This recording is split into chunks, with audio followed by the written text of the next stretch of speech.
धन्यवाद सभापति महोदया कि आपने मुझे the central university amendment bill 2023 पर बोलने का मौका दिया। इंडिया हमारे प्राचीन काल से शिक्षा के क्षेत्र में एक हब रहा है, जहां तक्षशिला, विक्रमशिला, नालंदा विश्वविद्यालय, पल्लवी विश्वविद्यालय थे और देश विदेश से बच्चे पढ़ने आते थे।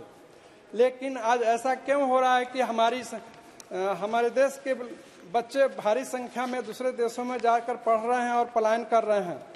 वर्ष 2023 का आंकड़े के हिसाब से लगभग 15 लाख बच्चे हमारे इंडिया से बाहर दूसरे देशों में ऊंची शिक्षा के लिए जा रहे हैं।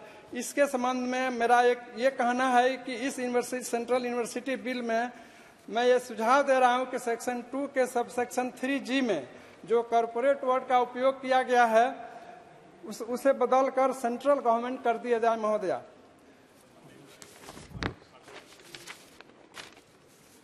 मतलब 17 सस्टेनेबल डेवलपमेंट गोल्स में गोल 4 एजुकेशन फॉर सस्टेनेबल डेवलपमेंट में क्वालिटी एजुकेशन की बात की गई है, जिसको सभी देशों ने वर्ष 2030 तक पूरा करने का संकल्प लिया है। लेकिन यह तभी संभव है जब शिक्षा सस्ती हो और गरीब बच्चों के लिए, आदिवासी और SC/ST बच्चों के लिए सुविधाएं दी जाए। इसलिए महोदया मैं इस सेंट्रल यूनिवर्सिटी अमेंडमेंट बिल 2033 में यह सुझाव देना चाहता हूं कि सेक्शन 2 के सब सेक्शन 3 में प्राइमरी शब्द को बदलकर ओनली शब्द को शामिल कर दिया जाए।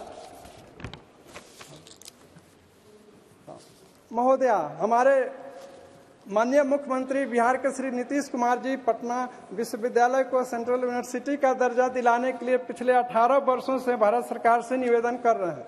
लेकिन दुर्भाग्य है कि कभी पूर्व का ऑक्सफोर्ड यूनिवर्सिटी कहा जाने वाला पटना विश्वविद्यालय जो 2017 में यानी 107 वर्ष पहले इस सिद्धांत के साथ स्थापित की गई थी कि सत्य की खोज करने की इच्छा आपकी परिभाषित खोज होनी चाहिए, जो आज 181.58 एकड़ में फैले हैं।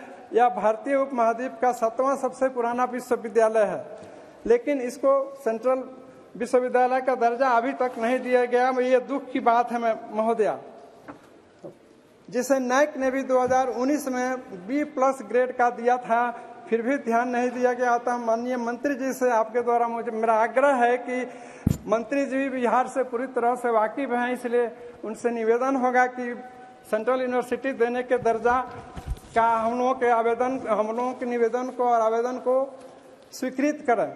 महोदया, नीति आयोग ने 3 इयर्स एक्शन एजेंडा में कहा है कि the crisis in higher education is perhaps worse than the school system.